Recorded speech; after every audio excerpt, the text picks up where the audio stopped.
ఈ రోజే డౌన్లోడ్ చేయండి. మీ ఫేవరెట్ షోస్ చూడండి.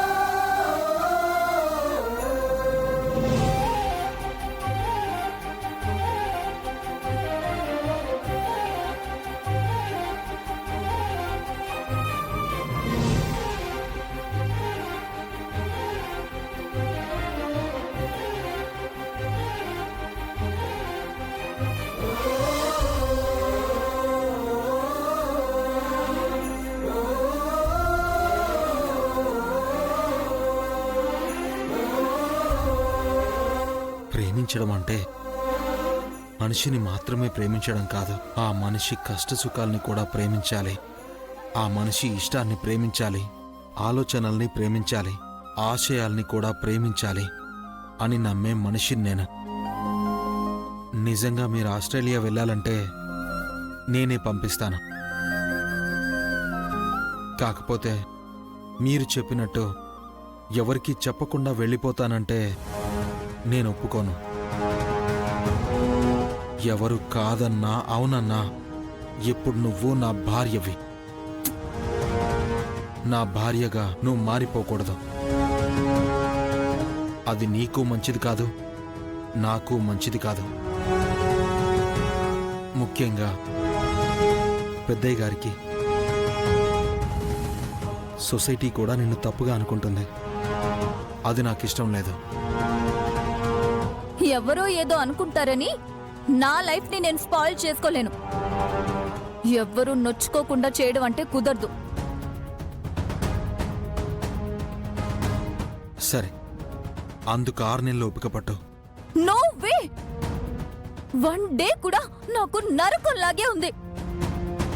అలాంటిది 6 మంత్స్ అంటే నేను ఇక్కడే చచ్చిపోతానేమో.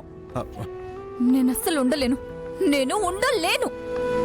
చూడు సింధు, సారీ చూడండి సింధుజాక్షి గారు, మీరు ఒక్క 6 నెలలు ఓపిక పట్టారంటే నాకు మీకు సెట్ అవ్వలేదని చెప్పి నేనే డివోర్స్కి అప్లై చేస్తాను.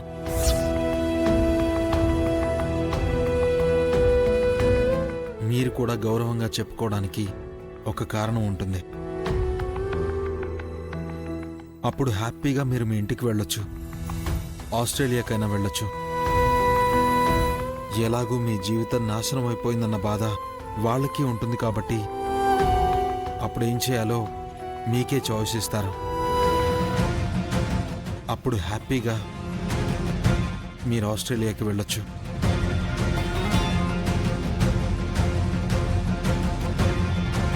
ఇందులో ఎలాంటి అనుమానాలు పెట్టుకోవద్దు.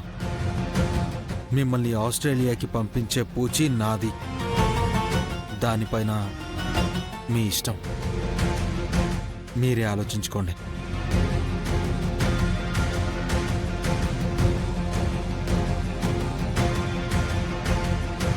ఇతను చెప్పిన ఐడియా బాగుంది, కానీ 6 మంత్స్ ఇక్కడ ఉండాలని ఆలోచిస్తుంటేనే భయంగా ఉంది. కానీ ఇదైతేనే బెస్ట్ ఆప్షన్. 6 మంత్సే కదా, కళ్ళు మూసుకొని భరిస్తే సరిపోతుంది. ఆ తర్వాత ఎలాంటి డిస్టర్బెన్సెస్ లేకుండా ఆస్ట్రేలియాకి వెళ్ళిపోవచ్చు. నా గురించి మ్యాడీ టెన్షన్ పడుతుంటాడు. ఈ విషయం వెంటనే మ్యాడీకి చెప్పాలి. అమ్మా, ఏంటమ్మా దానికోసం నన్ను తిడతావా? ప్రియంవద, ఈ ఇంటి కోడల్ని దాన్ని దీన్ని అన్నావంటే బాగుండదు చెప్తున్నా.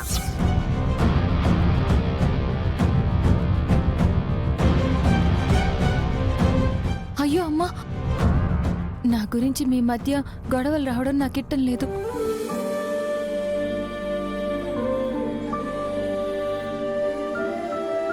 మంచిగా ఉన్న మీ మధ్యలో మనస్పర్ధలు రావడానికి నా నొప్పుకోనమ్మా. పెద్దయ్య, నన్ను క్షమించండి పెద్దయ్య. చచా, అవే మాటలమ్మా. నువ్వు నా మాటకి గౌరవం ఇచ్చి ఈ ఇంట్లో కోడలిగా అడుగు పెట్టడానికి ఎంతో ఆశగా వచ్చుంటావు. అలాంటి నీకు ఈ గడపలో దక్కాల్సిన గౌరవం దక్కలేదు. పెద్ద అవమానమే జరిగింది.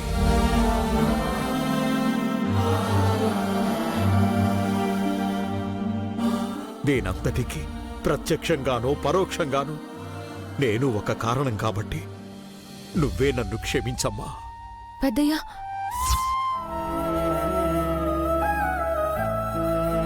మీరు నన్ను క్షమాపణలు అడగడం ఏంటి? నాలో మీరు చూసిన మంచితనం, నా చదువు, నా సంస్కారం అన్నీ మీరు పెట్టిన భిక్ష.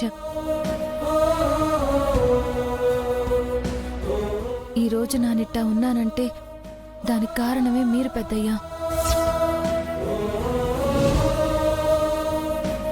అయితే ఇప్పుడిక్కడ జరిగిన విషయాలన్నీ నువ్వు మనసులో పెట్టుకోకుండా ఉండగలవా అమ్మా? ఎందుకుండను పెద్దయ్యా?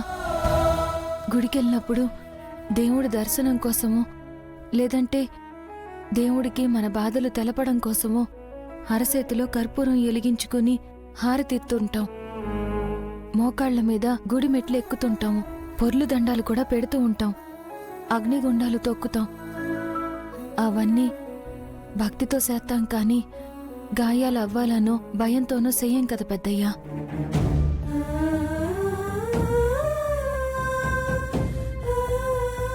మీరు నా దేవుడు.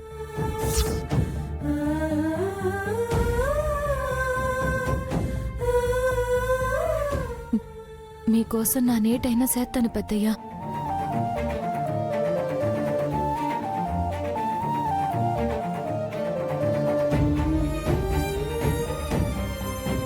అయితే శ్రీముఖలింగంలో కనిపించిన లక్ష్మినే ఈ ఇంట్లో కూడా కనిపిస్తుందని నాకు మాటివ్వమ్మా, నాకు మాటివ్వమ్మా, నాకు మాటివ్వమ్మా.